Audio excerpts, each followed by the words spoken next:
Now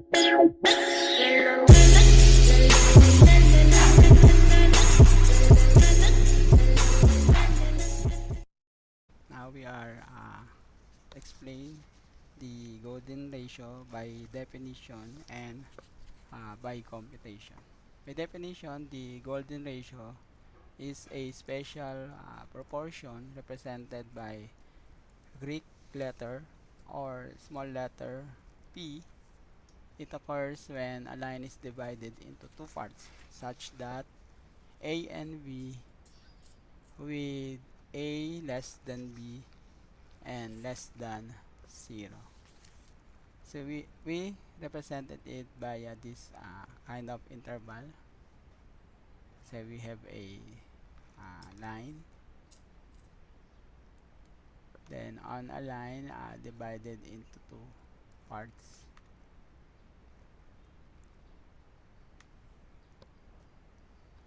So the longer line represent as A and the shorter line represent as B.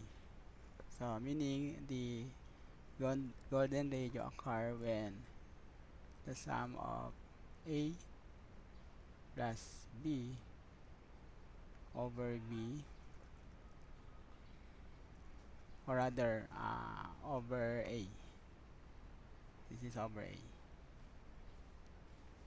The same with the ratio of A over B. And that is what we call the golden ratio with Greek letter P.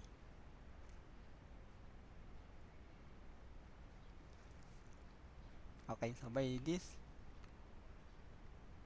proportion or ratio, we can now derive the numerical value of what we call golden ratio by algebraic solution. So we are going to divide numerator and denominator of the left hand side of the equation. So this part, A plus B divided into B. So we have the A plus B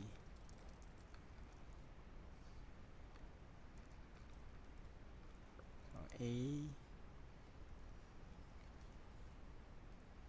plus B, or multiply by 1 over B. The same with the denominator, 1 over B times A.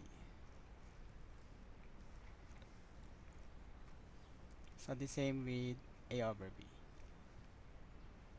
Then the numerator will become A over B plus 1 all over A over B. Then rewrite the right hand side of the equation, A over B. So next in line, since the value of P is the same as A over B, so we're going to interchange, or we are going to substitute A over B. Instead of A over B will become P. P plus 1 over P equals to P.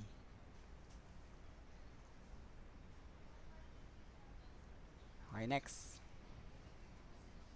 So by algebraic manipulation, so we have the new equation, which is A or P plus 1 equals P times P will become P squared. And this type of equation is what we call quadratic. P minus P minus 1 is a quadratic. Since it is quadratic, so we can use the quadratic formula by means of this formula. So we have quadratic formula. Quadratic formula. So we use the symbol Greek letter P. P again. So we have P equals negative B plus minus square root of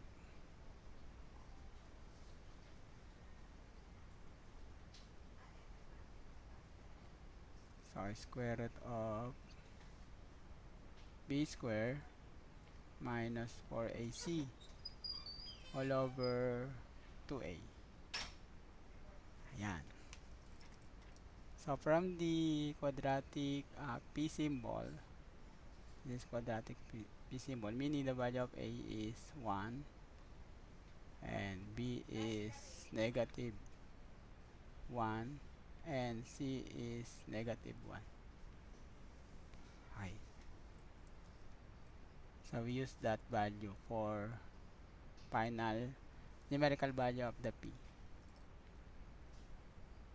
So P is equals to negative of negative 1, negative of negative 1 plus minus square root of negative 1 square minus 4 of 1 and negative 1 all over 2 of 1. Okay. So we have the 1 plus minus square root of 1 squared, negative 1 squared is 1 minus negative 4 times negative 1 is positive 4 plus 1, we have square root of 5 all over 2. So this is the value of P, which is what we call the golden ratio. And the golden ratio represents two roots. One is the negative roots and the other one is the positive. So we have the P 1 plus square root of 5, that is the positive root, and the positive root is what we call the golden ratio. So this is the golden ratio.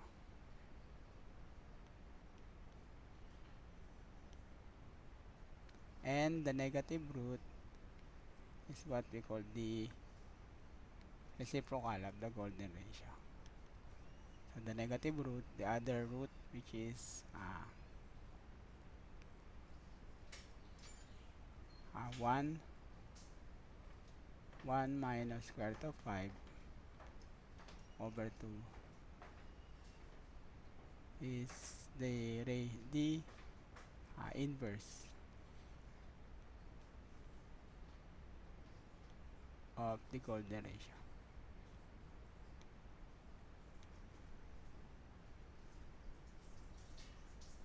Okay, for the positive golden ratio, or what we call the golden ratio, let us get the approximate value. So that is 1 plus square root of 5 over 2, which is the same as 1.618,